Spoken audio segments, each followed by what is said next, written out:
What up everyone, this is the Twice Over Film Club and I'm your host Faraz. Today we're discussing the trial of the Chicago 7. This episode does contain spoilers. We plan on covering all the Academy Award Best Picture nominees. Check out our episodes on Judas and the Black Messiah, Mank, Minari, Nomadland, and The Sound of Metal. We got Promising Young Woman and The Father on deck in the coming weeks, so make sure you're subscribed to the podcast wherever you listen and follow us at the Twice Over on all the socials to stay up to date. Alright, on to the discussion with the entire crew. Alright, everyone, we're back. We're back. The entire team. The Chicago 7.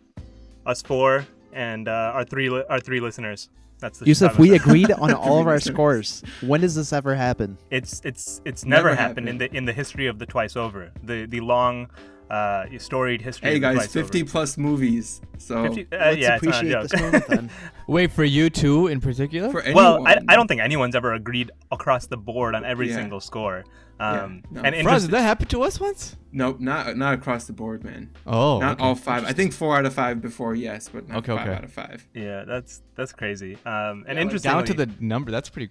Yeah. Yeah, and I mean, and our overall scores are slightly varied because he prioritizes certain elements of the movie in a different way that I do, right? So the Twice Over Right. allows you to flip those elements around and give your priority. So our final scores are actually slightly different. But yeah, 79 versus 84, is that what it was? Yep. Just in general, I want to talk a lot about the story and the writing. I feel like Aaron Sorkin and his writing style, they're very narrative driven.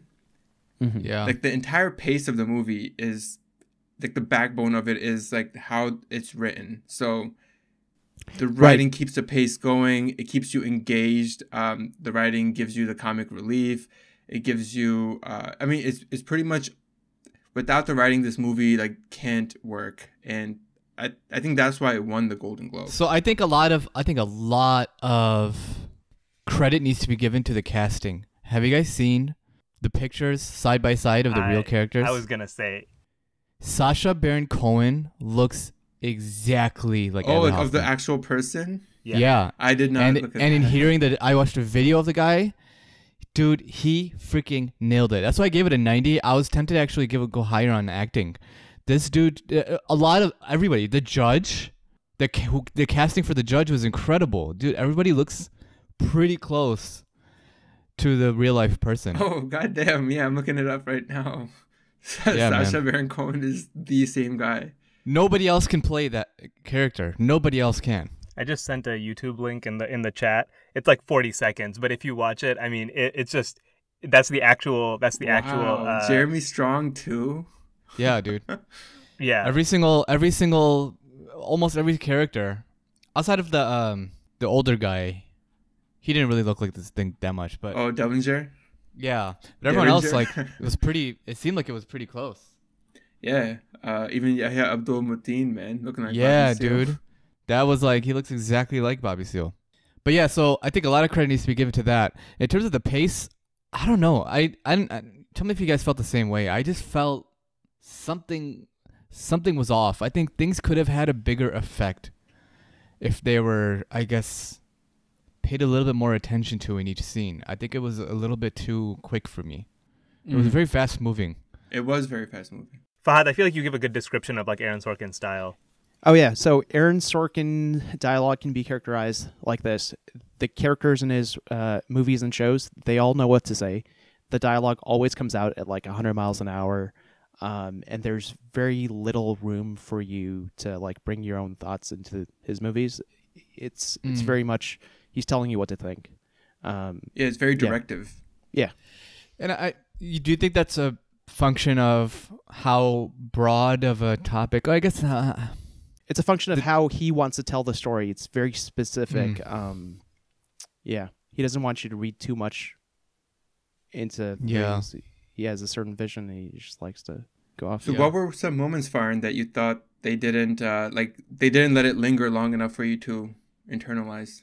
It's very, very fast paced, so it's like one thing happens and then another thing and then another thing, within like 10 minutes, 5 things will have happened. I think the opening sequence was like that, right? Like just before they even got to the trial, there was that whole stretch of them showing like, and we have a big gap there too. They just show them like preparing to go Yeah. to Chicago and protest, but we see every single group kind of making their preparations and, rallying the troops. And like that was moving so fast. There was kind of like a lot of music playing over that sequence. And then suddenly you're in the trial, right? So like it felt like Right. we learned way too much very quickly. But I think that was kind of the function because later on they slow it down and they go back into those, each and every backstory to give you a little bit more context. But yeah, I think I felt like that at the outset for sure. Mm-hmm. Yeah, and actually, for me, the final two scenes really kind of fell short. Like that last scene was not, in my opinion, it wasn't set up properly. I think that the scene before that, you see Sacha Baron Cohen on the stand, and then the guy asks Did you get the outcome that you wanted? Did you want a confrontation with the police? Right? Did you hope for exactly? Were you hoping for a confrontation with the police? And he's like, well, let me think about it, or something like that. He's like, I've never been tried for my thoughts. And then just like a weird transition into that final scene. Yeah. Where they'd all gotten arrested. We didn't see that part. No, not arrested. That's the thing. They skipped the actual verdict, right? They just went straight, like post-verdict, it's time for sentencing. So they've already been found guilty. Yeah. But that's what I mean. Like the scene fell flat. I understand the idea for it was cool. it's definitely different. Which never happened, by the way. They didn't read out the names in court, but I thought the idea was cool, and I wish it was, I guess, set up a little bit better. The only way they set that up was within that scene itself, or beforehand, like once before when that guy was writing names down, maybe twice. Yeah, twice. And that's it. That's the big thing in the movie. Sure, the courtroom him scenes, reading the names, right? Him reading off the names. So this is how I felt about the courtroom scenes. The whole courtroom drama, it felt like everything was stacked up against the seven. That there was no chance for these guys to get a fair shot, especially with the judge acting belligerent, right? And so they set this up, and you as the audience, you're expecting, oh, there's no way they can win this trial. And they wanted to stick with the original facts that, they got sentenced to prison time and whatever. So if they just skip the showing the process of reading out the verdict and everything like that, I guess that's fine because they're not skipping much, right? It's a foregone conclusion, essentially. What you're saying, right? No, yeah, I'm not talking about the. Yeah, I know what you mean about that. I'm talking about the last scene. Just wasn't him. The emotional effect that could have had. Him reading off the names fell flat for me. Gotcha. Like wasn't. But I don't know. I mean, did you guys feel the same way or no? I felt that way, but I think I felt that way because of how they got to that scene so suddenly, right? I kind of see what Aaron Sorkin was going for at the same time, because you go into this thinking it's a procedural drama, right? We're going to watch the entire trial unfold. And then, like, he's probably sitting there like, man, I got to do this stupid verdict scene that's in every single movie about a trial, like, and then he just realized, like, I don't need it because you already know what's happening. Like, there's no ambiguity as to who's going to win this case. So he decided to kind of cut it out. Probably not there was probably a better solution there somewhere as to how to go about cutting it out, but I see why he chose to do that. But yeah, I think it was a little bit deflated when you go from, Abby on the stand to suddenly, they're just, all in shackles and they're being sentenced. And then, so it felt a little bit rushed towards the end. But I can kind of see the vision at the same time. Yeah, I agree with you, Farn, that I didn't like the transition to the final scene. However, I liked the acting a lot in that scene. Oh, yeah. I thought who played Tom Hayden, I thought he was actually really Eddie great Redmayne. there. Yeah. I love that. He's a great dramatic actor. What else is I'm not sure if I've seen him in much, to be honest. Yeah, he was in Theory of Everything. He was yes, Fantastic Beasts. He's a British actor. Yeah, Fantastic Beasts and Where to Find Them, right? And then he was also in Les Miserables. He was crazy in that movie, dude. Like, he's a great actor. Yeah, he was pretty solid. I did not realize he was a British actor. Nice. And that's the thing. I think they just relied on his acting caliber to carry that scene. And like the guy, I think the guy can only do so much, But it was great. Like, we talked about the dialogue, everyone knowing their lines. He had the most natural delivery. I felt him and the judge, I think, had the most natural delivery of their lines. And the lawyer, he was also pretty good. The defense lawyer, yeah. Yeah, that's true. Yeah. What do you guys think of the casting for the attorney, the prosecution? Oh, Joseph Levitt Gordon. I'm just not a huge Whose fan. name I cannot say, right? Because I'll mix up the Yeah. first and middle name. I thought it was Gordon Levitt. It Oh, is okay, Gordon It Levitt. is Gordon Oh, Levitt. okay. I it was the Project Power. This is for Project Power. Yeah, it was the Project Power podcast, right? I Right. still crack up when I think of Farhan following that up with and Fox Jamie. Yeah. I'm not the biggest fan of the guy, but I mean, he's okay. He's serviceable to me. You know? He was pretty decent in this role. I mean, he I played the would've- good. Like he has. Yeah, he played Good a intentions. respectable lawyer, Yeah. prosecutor. Yeah. You think so? I think so. Yeah, but is that what really happened? I thought the government would have appointed like more of a bulldog figure, not some. He wasn't nice- as sympathetic as they made him out to be. I Yeah. kind of guessed that because I felt like that character was a little bit valueless. I mean, it's just not in terms of his values. I mean, like in terms of the value to the film, because they spend so much time trying to show like, oh, he's conflicted, like, you know, he's gonna do it, but he kind of feels bad about it, but he's not sure, and then he's gonna stand up while they're reading the names, but like really, he doesn't do them any favors, right? He does no favors at all, except I guess you could say he's the one who raises the issue of removing Bobby Seale from the trial, and he does that for the good of the prosecution, by the way, right? Right, Because right. he realized that the optics were just bad at that point. You know, when they had him shackled and gagged in the courtroom. So Which like happened in real life, by the way. it did happen. Yeah. Yeah, Oh, and that is crazy to think about. And you know, they obviously they made up some things here, right? But like a lot of those really dramatic scenes were accurate, and that's mind blowing, right? Yeah. But I just felt like we spent so much time trying to show that this prosecutor is sympathetic to the cause, and really, like, do we need a redemption for the prosecutor who just, you know, who was okay kind of, you know, taking this on the case, case. and doing what he did, right? Like, and it didn't come to anything. So like, why do we spend all that time, you know, showing that like, well, he kind of feels bad about it, kind of. Yeah, I think it's just to make them more human, more personable. That's all. Well, and I think it's to make the cause more accessible as well, to show like, look, there's no way you can deny this. okay. You know what I'm saying? That's Yeah. what I got from it. So, what about Jeremy Strong? I thought he was amazing. Like, he was Oh, so funny. he was man. great. Dude, he's yeah. the same actor from Secession? yes. Yeah. He Yes. was so funny, man. His accent, dude, the way it's oh my god, he freaking nailed the stoner accent, man. He did so well.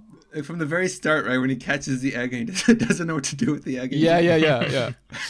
And then he feels like super like cheated because of the undercover FBI agent who was. Yeah. What was the word in Cyril? What was the crazy vocab word that he When used? off. No, was no, enough. when he's like, how could you send someone to enroll me? And then he's like, oh, it Oh means yeah. Yeah, and that was. I think the combo of Jeremy Strong and Sacha Baron Cohen was just on point. I mean, there's such a fine line to provide comic relief in a film like this, and like they just nailed it. And you know, I think I wouldn't have even recognized Sacha Baron Cohen if I didn't already know that he was in the film. That's just me not really recognizing a lot of actors, probably. But but really, I thought they did it. They did an excellent job. They're not just goofballs either. There's plenty of moments in this film where they have to kind of drill down and, you know, play a little bit more of a sentimental or, you know, an emotional scene, and I think they just nailed all of it. Yeah, they had to like kind of show that they have some principles and they actually live by it. Right, they're not just idiots, right? I think the scene that just comes to mind the most is where they're testing Tom Hayden to see if he's, if he's capable of taking the stand and holding up against cross questioning, and he's not, obviously, right? But the last thing he says is like, "I meant to say our blood is going to flow in the streets, not blood is going to flow in the streets." And then, I think it's Abby Hoffman who speaks up, and he's like, "You always do this. You use vague you use vague noun modifiers, and you drop the possessive the possessive nouns," right? Like I loved the way that he delivered that, and kind of pointed out that, like, look, I'm a stoner, but like, I respect Tom Hayden. I know your work. I know what you meant, and like, there's just, all the fighting that they do in that movie, that kind of shows the respect that they have for one another nonetheless, right? I really like the interaction of all those characters. So yeah, I think it just, the casting, like Faraz, you said that nobody's kind of nominated for Best Actor out of this film, right? And maybe just because they're all kind of supporting actors. Yeah, exactly. How could you actually define any one of them as the main guy? Right, but it's a really strong cast when you step back and look at it that way, though. There should be an award for casting. This would win it. So yeah, I was actually looking at that. So the Screen Actors Guild, right? They have an award specifically for a performance by a cast in a motion picture. So like the entire cast. So they were nominated for it at least. I think he's also the perfect person for playing Abbie Hoffman because of who he is and what his whole stick is. Like, he is a modern day Abbie Hoffman. Yeah, that's a really good point. You know, because Abbie Hoffman would, so like when they showed, which I think they should have explained this part a little bit more, but they showed him like basically kind of doing stand up. Yeah. He's at colleges, and he would, during the trial, he'd be go to different colleges and talked about like, this is what's happening. Like, yeah, this is what's going on, Yusuf, like what's that. your take on that? He's in the middle of a trial. He's talking about his trial. Is that not frowned upon? Is that, no, it's not illegal, but yeah, it seems like Kunstler didn't really have a stronghold on his Clients. 7 or 6 defendants, let's say, right? But you probably wouldn't want a defendant doing that. That said, we do get a little bit of the explanation of why he does that, right? Farhan, he kind of says, after Tom Hayden rips him a new one about just the non-serious nature of his character, right? Abbie says, why do you think I do those shows? It's because we don't have any money. Right, If I go there and I act like an idiot, people show up. And that is what he's trying to do. And that also speaks to why he did that in the middle of a trial. He knows he's hurting his chances, but as he says from the beginning of the movie, their outcome is just not important to him, because he's like, this is a political trial. We have to seize this moment because, they've decided for us what our outcome is going to be. So just forget about that, and we have to spread the message as much as we can while we have the platform. It's a great point, because Sacha Baron Cohen, that is what he does. He uses comedy to make points to an audience that probably doesn't want to hear about politics, right? That's such a good point about the casting for that. He nailed it. So, well, he just mocks systems that are take themselves too seriously. That's Sacha Baron Cohen's whole thing, and that's exactly what Abbie Hoffman was doing. So like a lot of the antics we see him doing in the courtroom actually happened. Like he actually did that stuff. Yeah, I saw that the idea of wearing robes, and then once he has to take them off, he's wearing a police officer's uniform underneath. That actually happened in the courtroom. Right. So like that was the stuff that I thought was probably gratuitous, and it's not. Yeah. Oh wow. Yeah. I just thought. I'm just taking my hat to the casting, and if I don't know if they did that on an accident, then friggin' they got really lucky. But I don't think they did. So Yusuf, what's a contempt in court? Because they're all racking them up, right? And at the end, they even say that the defense lawyer, Kunstler, also had like 24. What does that mean? It varies from jurisdiction to jurisdiction, I think. But essentially, being held in contempt of court, it is what it sounds like. It means that you were bad in court. You weren't following the rules, and the judge is mad at you for disobeying, right? Sometimes that means like a day in prison per count of contempt in court. I think it can mean a lot of different things depending on how much you rack up. Like a fine or something. Yeah, I think Bobby Seale was he the one that had like 10 or so, and then Kunstler had like 24. So I mean, they definitely rack them up. But the way he says that to Bobby Seale, when Bobby Seale is being removed from the trial, he says, "You're not out of the woods. You still have all these counts of contempt." That it's probably not a big deal in the grand scheme when you look at it that way. The murder charge that he had in Connecticut was the bigger deal there, which was later found out to be completely fabricated. And that's also probably why he was obviously not out on bail, is because of that. Well, that's not the only reason. It's also because he's just black, that he wasn't out on bail like the rest of them. So he was actually being held in prison during the trial. Right, exactly. I think all the details about his attorney not showing up and everything, that was pretty accurate as well. Charles Gary, he was actually due to illness not able to show up, and gallbladder surgery. And the judge's reaction was just to say like just represent him, which doesn't make any sense.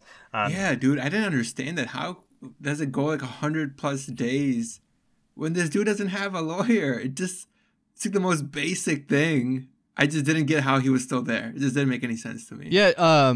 Do you guys know, Yusuf? I don't know if you could speak to this. Is that like worthy of being disbarred? This judge, like his horrible judgment throughout the whole case. So did that happen? They did say at the end of the movie, right, in that epilogue text, they said that I think people deemed him like unfit. Right, the attorneys that review within the Illinois system, he had like a 78% rating of unqualified to be a judge. I don't know. Judges get a lot of leeway, but certainly the types of decisions he was making, that could potentially definitely be grounds for disbarment or removal from office. I mean, he was showing a complete lack of respect for the rules while, shouting from the rooftops that everyone must respect the rules. It was absolutely absurd. And I actually was wondering how much of this is accurate, the judge's decision making. Accurate. It's all accurate. Really? Yeah. Yeah, because it seemed so egregious that I almost couldn't believe it. But it's 1968. You have to keep that in mind. So wouldn't that be grounds for not only just a mistrial, but for an appeal? Yeah, and I think that's exactly what happened. Yeah, the attorney general didn't pick up the case. I see. Yeah, so on appeal, the case was reversed, which meant that a new trial had to be granted, and then the new attorney or the DA just said, we're not doing it. So they realized that this is just not a good idea anymore. But yeah, on appeal, it definitely went down the toilet. So I don't think they spent 5 years in prison. They probably spent some time while their appeal was pending, but that's about it.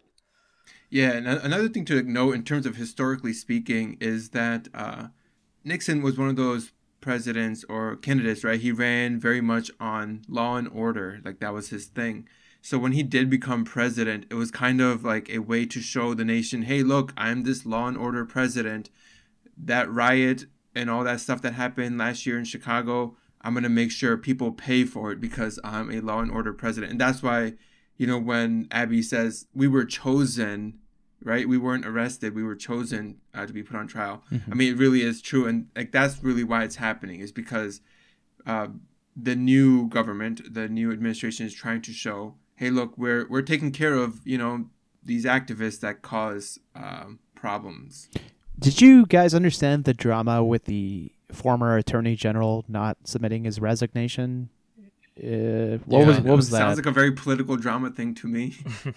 I didn't get the nature of. Yeah, so generally what happened is simply that, politicians and anyone involved in that atmosphere, they just, there's some unwritten rules essentially, right? So when the new office comes in, they expect that the old cabinet members and everyone will just resign, right? And it's just a respect thing, right? We're going to step out of the way. It turned out that the previous attorney general, which I'm blanking on the name right now.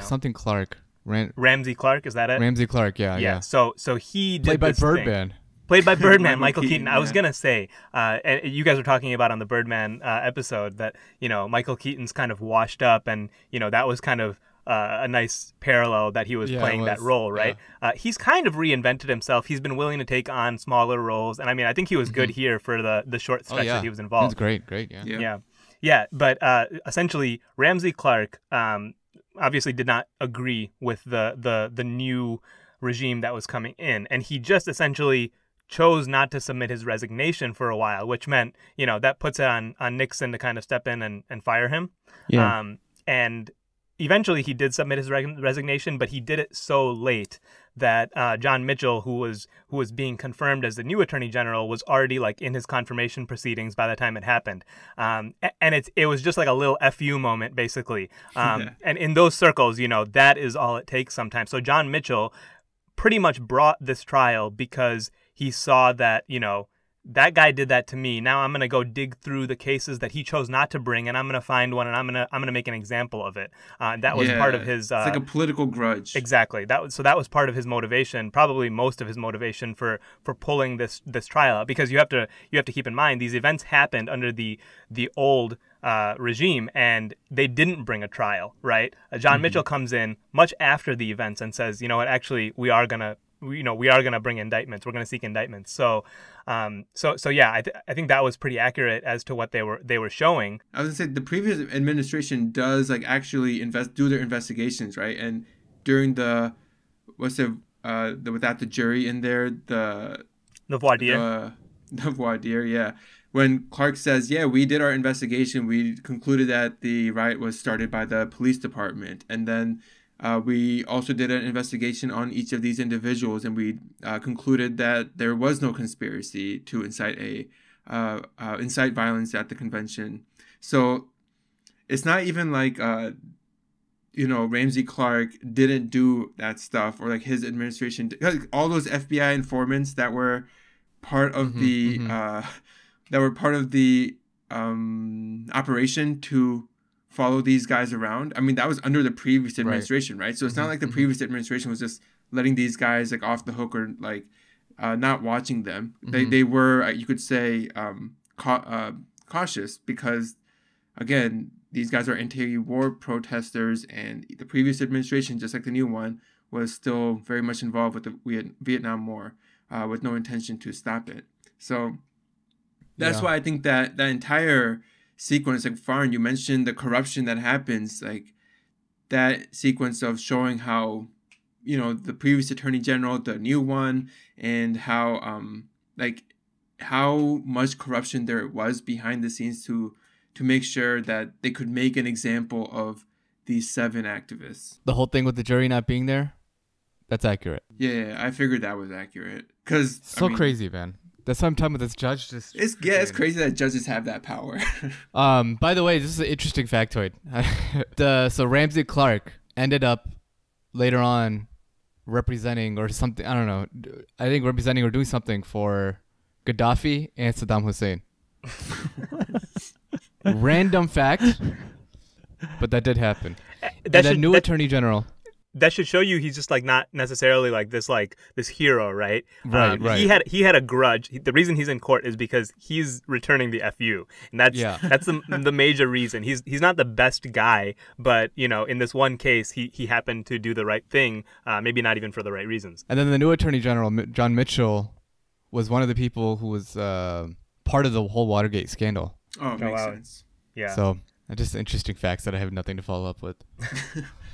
What is Nixon's famous line? He's like, if the president does it, it's legal or something. Like it can't be a crime or something. Right. Really? I know what you're talking about. I guess that must be the philosophy of his whole administration. Like they just did everything brazenly without regard of whether it's lawful or not. And the previous administration that we just had. So yeah.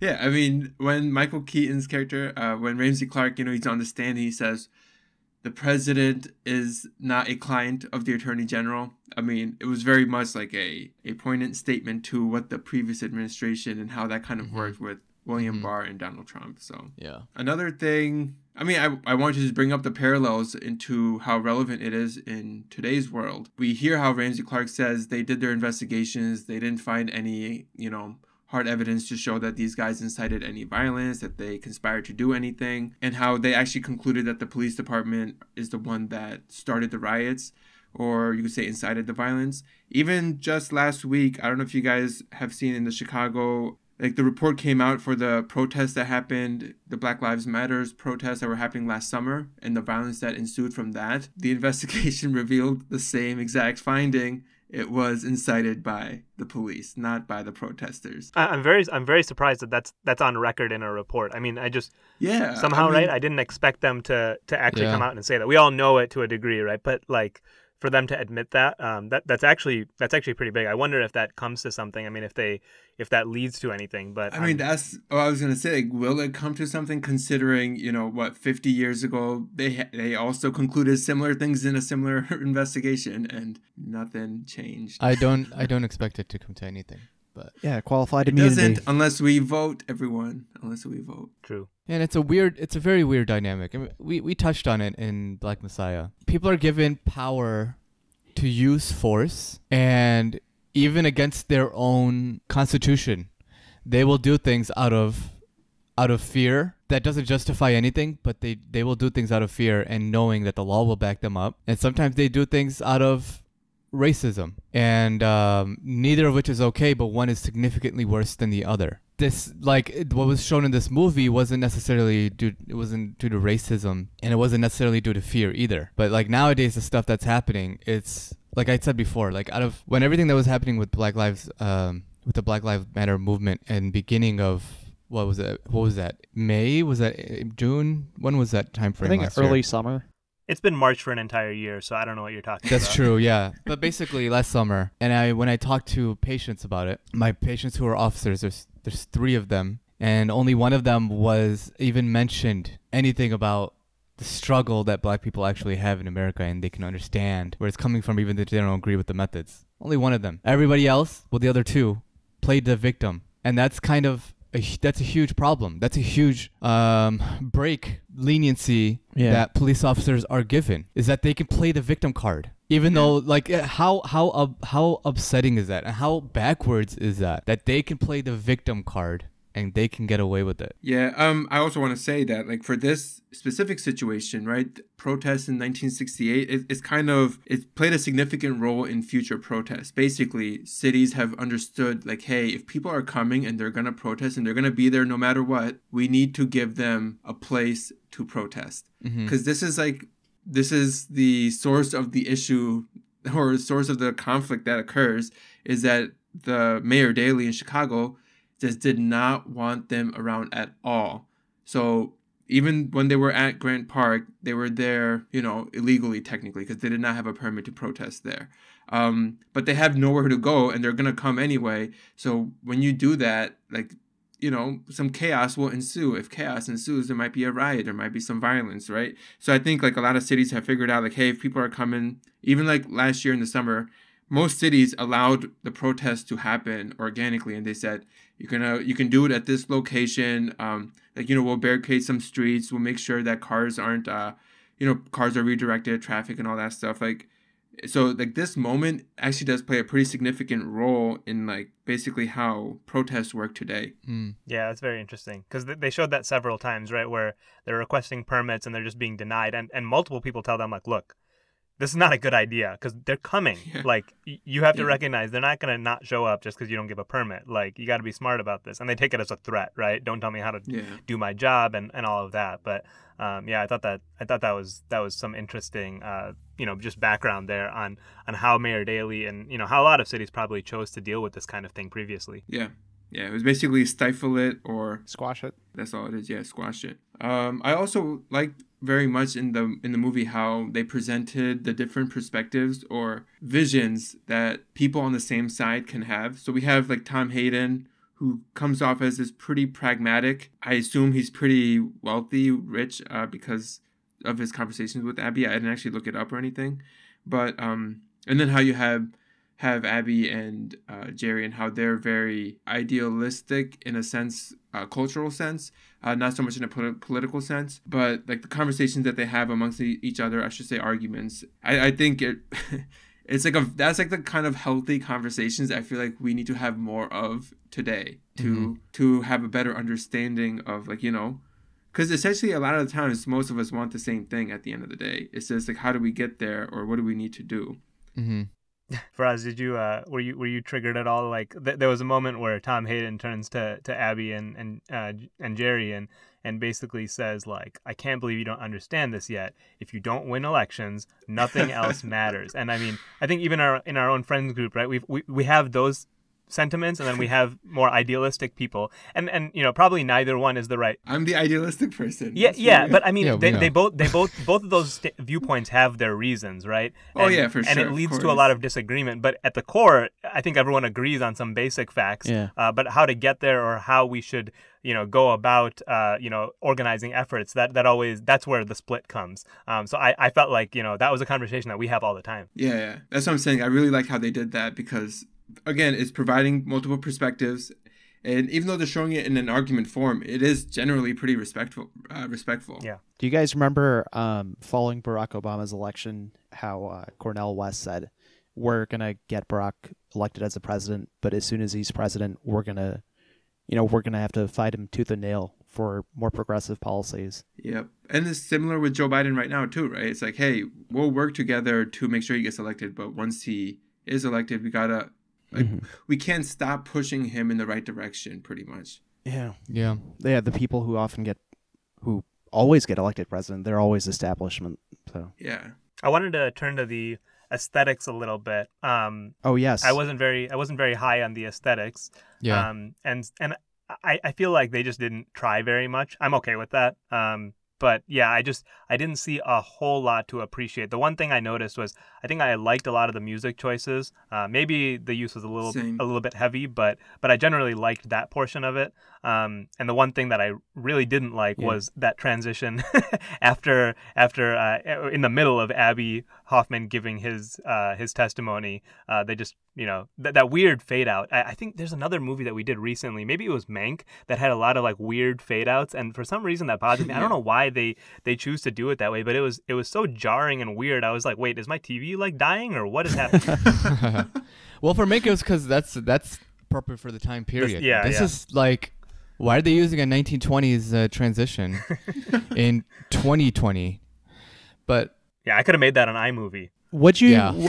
Yusuf? Since you had a problem with the aesthetics, did you have a problem with the opening sequence, with the way that they played with the music and the introduction of the characters? Yeah, I think that was something that turned me off a little bit. I mean, I don't mind the fast pace, but I think the music was like weird. Yeah, because the tone was way off, right? You have like these serious things happening in the background. Robert Kennedy's been assassinated, and then you have this upbeat music, and it's like all over the place. Yeah, I didn't like that. Yeah. And like how they even incorporated a gunshot, like with MLK and RFK's assassinations, especially with the music in the background being so upbeat, right? It felt very, very off. Like I said, I mean, I'm just below average. I think overall, I didn't notice much to appreciate, but most things didn't bother me. But yeah, these are a couple of things that I was like, what are they going for here? Yeah. I generally like the aesthetics. I mean, I would say they were average. I like the music too. Outside, I guess, of the opening sequence, I thought it fit the movie very, very well. I mean, the quick editing that he does, Aaron Sorkin, the pace of the writing, like it all fit pretty well. So yeah.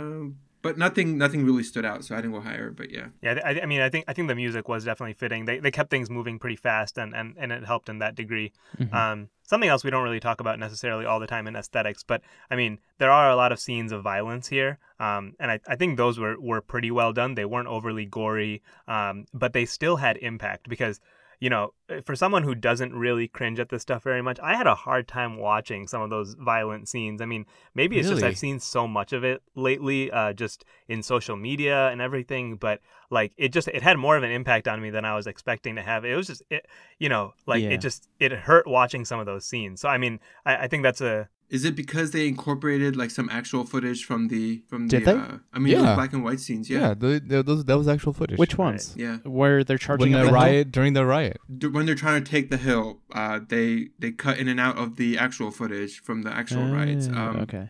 And then at the end, when Hayden says, if our blood, or if blood is going to flow, then let it flow all over the city, and the riot starts. They also did it then too, where they incorporated the actual footage from that moment. It was really quick. It was part of the quick edits, Fahad. So like It was like in and out. Like it would show the acting, and then it would cut to the real thing, and then go back to the acting. I just figured it was overly stylized. Like no, I'm pretty sure that was actual footage. Yeah, that was footage. Gotcha. So I thought that made it pretty impactful, Yusuf. So I kind of felt the same way. I wouldn't say I was like squeamish about it, but in terms of what it was trying to convey, I think it succeeded. I get the squeamishness because there's a lot of scenes where police are cracking protesters' skulls. Yeah, that specifically. Yeah.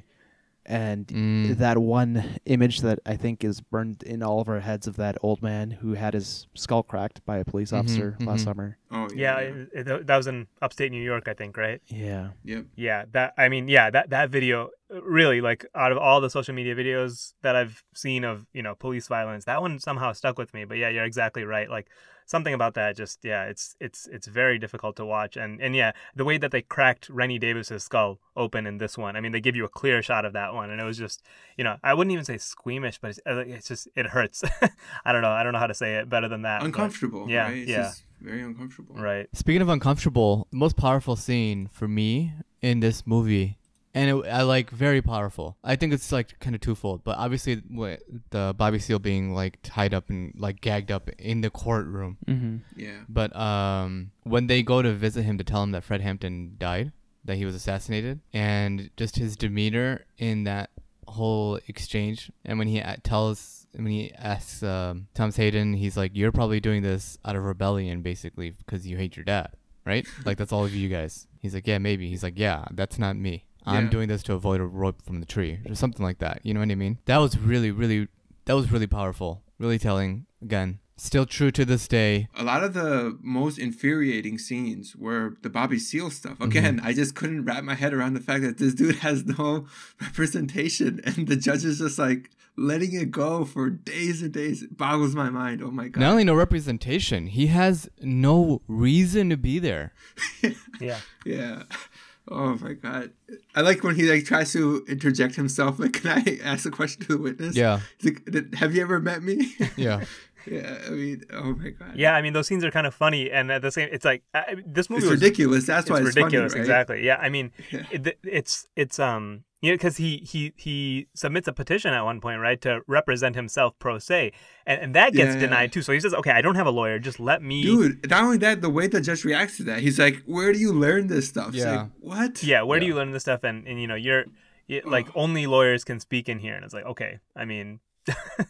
It's this movie. It's an understatement to say it's a frustrating movie, because I think the reason a lot of those scenes had impact too was just because the frustration just builds and builds and builds. And Frank Langella, who played the judge, he did an excellent job. I mean, he frustrated the crap out of me just watching him, right? So I mean, that's a testament to his acting. That was just ever present. That actor, he's played Nixon before, Frost Nixon, I think. Oh, I think you're right. Yeah? I think you're right. There is a book out there, by the way, that has the actual transcript from that case, like from the court. Oh, really? Was it very much the kangaroo court we saw in the movie? Yeah. Okay. Actually, they downplayed a lot of the things. Is what people say. Why they really downplayed how ridiculous it was. There was more colorful language directed at the. I mean, like apparently, like the way that the judge talked and all the things that he said is all like straight up from the book. Okay. Like it's all very, very accurate. And so like it's just a bunch of that. So if you can imagine a whole trial of just that, right? It's nuts. That reminds me of there's a moment where Kunstler realizes what's happening, and he's like, okay, like, I got to take my shot and I got to get myself on record here. So while the judge is talking to him, in a moment he turns to the court reporter and he's like, "Are you any good? Keep up with us because we're about to get going." And then he just starts firing off. I would be interested to see the actual transcript of that. I just like that moment from William Kunstler a lot. Yeah. Well, cool. Just as a wrap-up question, I guess I was gonna ask. I think. Do you think you needed to see Judas and the Black Messiah before this movie to have some additional context? Not just generally to watch it, but I do think the Fred Hampton stuff hit me harder. Helps. Right? Yeah, definitely helps. Because I didn't even know he was going to be in this movie, like as a character. Yeah. So when he showed up, I was like, "Oh snap!" Like it was like a Marvel moment of a random other superhero showing up as a cameo. Like I was like, Fred Hampton's in the house. Damn. Easter egg. There's a name for that. There's a name for the intertextuality or something. Oh really? Yeah. Because it's interesting that HBO/Warner Bros. Decides to drop that movie same time Netflix is pumping this out, and they have the actual footage of Fred Hampton. The aftermath of the raid on his apartment. They drop in those snapshots, right, to show you what the scene looked like when he was murdered. And so I think they don't dive into exactly what happened and how it happened, but I knew because I've seen that movie so recently exactly what the context of that was. So I think I enjoyed his character more knowing the backstory to him. Of course, not a prerequisite, but I do think that added another dimension. Yeah, it helps. But we all said that everyone should be watching that movie just as much. So I would just say watch both. Yeah, definitely. All right, I guess we can leave it at that. Yeah, cool. I think that's good. Thanks for listening, everyone. We'll be back next week with another movie, another preview. Peace. Thanks for listening to this production of The Twice Over. If you enjoyed this episode, consider subscribing and sharing it with a friend. Want to see what your tally is? Check out thetwiceover.com. All the movies we've done are listed there, as well as what we're watching for the current week. Follow us at The Twice Over on Twitter, Instagram, and Facebook, where you can leave us any suggestions, feedback, or comments. And if you're about it, you can also support us on Patreon. The music you hear on this podcast is from Amerigo Gazaway. You can find his work on Bandcamp and Spotify.